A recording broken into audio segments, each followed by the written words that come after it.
Ramai orang nak simpan emas, tapi bila tengok harga emas dah ribu-ribu ringgit, terus rasa nantilah dulu, tunggu banyak duit.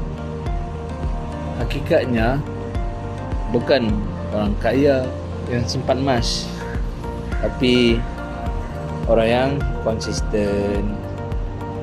Sebab hari ini kau boleh mula simpan emas rendah RM100 je, lebih kurang harga makan luar beberapa kali saja.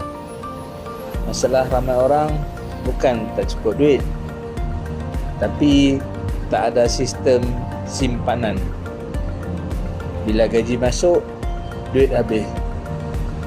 Bila hujung bulan, tinggal cerita sajalah. Sebab tu ramai yang mula simpan sedikit demi sedikit setiap bulan.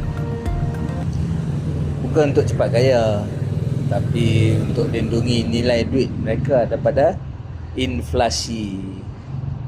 Ingat, emas bukan untuk orang kaya saja. Emas adalah cara orang biasa membina kekayaan. Kalau kau boleh simpan RM100 sebulan, kau sebenarnya dah boleh mula perjalanan simpan emas hari ini.